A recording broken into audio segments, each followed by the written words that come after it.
ಮೂಡ ಹಗರಣ ವಿಚಾರವಾಗಿ ರಾಜ್ಯಪಾಲರ ಮುಂದಿನ ನಡೆ ತೀವ್ರ ಕುತೂಹಲವನ್ನ ಕೆರಳಿಸ್ತಾ ಇದೆ. ದೆಹಲಿಯಿಂದ ಬೆಂಗಳೂರಿಗೆ ವಾಪಸ್ಸಾಗಿದ್ದಾರೆ. ಒಂದೊಮ್ಮೆ ಸಿಎಂ ವಿರುದ್ಧ ರಾಜ್ಯಪಾಲರು ಪ್ರಾಸಿಕ್ಯೂಷನ್ಗೆ ಅನುಮತಿ ಕೊಟ್ಟರೆ ಕಾನೂನು ಹೋರಾಟ ಮಾಡುವುದಾಗಿ ಗೃಹ ಸಚಿವರು ತಿಳಿಸಿದ್ದಾರೆ.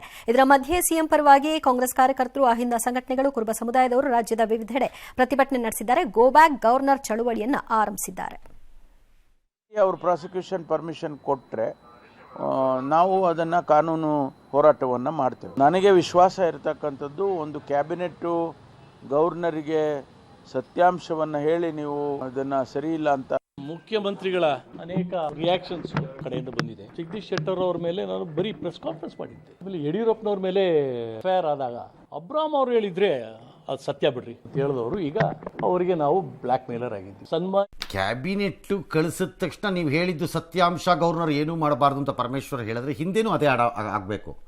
ಎಲ್ಲರಿಗೂ ಅವ್ರವ್ರದ್ದೇ ಸತ್ಯಾಂಶ. ನೀವೇ ಸತ್ಯಾಂಶಗಳನ್ನು ತೀರ್ಮಾನ ಮಾಡಬಾರಿ. ಗೋ ಬ್ಯಾಕ್ ಗವರ್ನರ್ ಅಂತ ತಕ್ಷಣ ಗವರ್ನರ್ ಓಡೋಗ್ಬಿಡ್ತಾರಾ? ಇಲ್ಲ, ಗೋ ಬ್ಯಾಕ್ ಅಂದ್ಬಿಟ್ರೆ ಎಲೆಕ್ಷನ್ ಟೈಮಲ್ಲಿ ಹೇಳ್ತಿದ್ರಲ್ಲ ಕಂಡವ್ರನ್ನೆಲ್ಲ ಗೋ ಬ್ಯಾಕ್ ಅಂತ.